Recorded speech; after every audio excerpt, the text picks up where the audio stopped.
एक छोटा सा गांव था, पेड़ों से घिरा, खेतों की हरियाली में बसा हुआ। उसी गांव में रहता था राजू, एक साधा सुधा भोला भाला लड़का। राजू बचपन से ही बहुत शांत था। उसे किसी से झगड़ा करना पसंद नहीं था। वह हमेशा दूसरों की मदद करने को तैयार रहता। अगर किसी के घर में पानी खत्म हो जाता तो वो बाल्टी उठाकर कुएं से पानी लाता। अगर किसी बूढ़ी अम्मा को लकड़ियां चाहिए होती तो वो जंगल से लाकर दे देता। लोग कहते थे, राजू तू बहुत सीधा है, लोग तुझे बेवकूफ समझते हैं। पर राजू हंसकर कहता, अगर भलमनसाहत को लोग बेवकूफी कहते हैं तो मैं खुशी खुशी बेवकूफ रहूंगा। गांव में बहुत से लोग चालाक थे।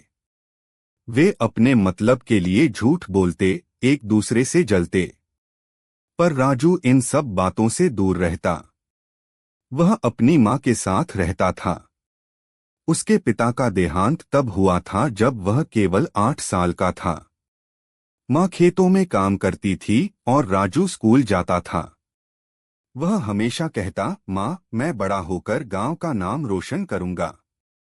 माँ मुस्कुरा देती और उसके सिर पर हाथ फेर देती। राजू पढ़ाई में बहुत होशियार नहीं था, पर मेहनती था।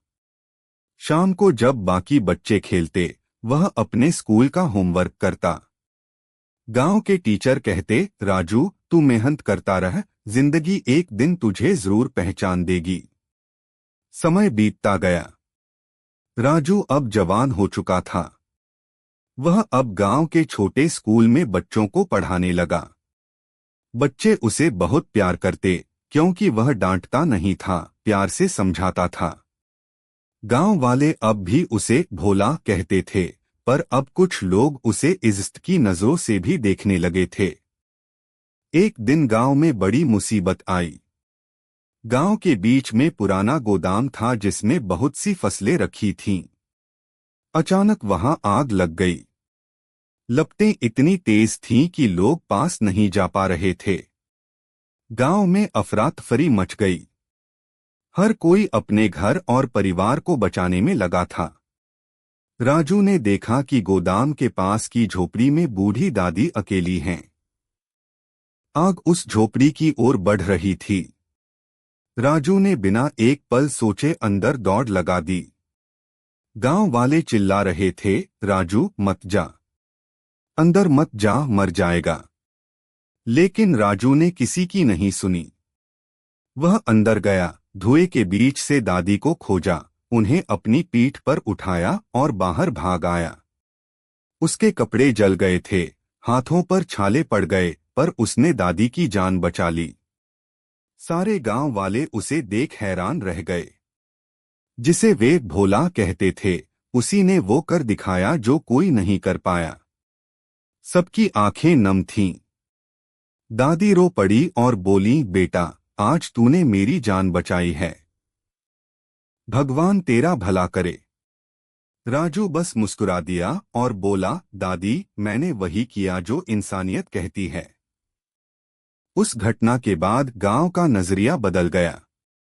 अब लोग राजू को भोला नहीं बल्कि हीरो राजू कहने लगे। बच्चे उसके पीछे दौड़ते, महिलाएं उसे आशीर्वाद देती और मर्द उसके साहस की तारीफ करते।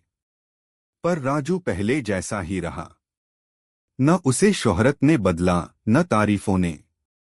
वह अब भी सुबह उठकर माँ के साथ खेतों में काम करता, बच्चों को पढ़ाता और हर किसी की मदद करता।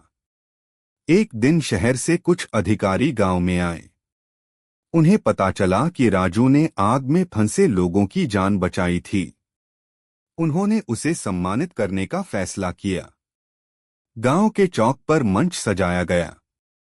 राजू को माला पहनाई गई और उसे गांव का रत्न का खिताब दिया गया। राजू ने मंच से केवल एक ही बात कही, मुझे हीरो मत कहो, मैंने तो बस वही किया जो मेरा दिल कह रहा था। अगर हम सब थोड़ा थोड़ा भला काम करें तो ये दुनिया बहुत सुंदर बन जाएगी। लोग ताली बजाने लगे। माँ की आंखों से आंसू बह रहे थे, खुशी के।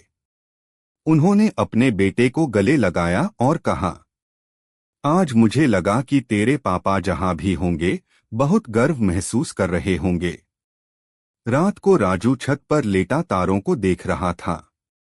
वह सोच रहा था, सादा रहना आसान नहीं होता, पर सच्चे दिल से जीना सबसे सुंदर बात होती है। हवा में ठंडक थी, पर दिल में शांति। कभी कभी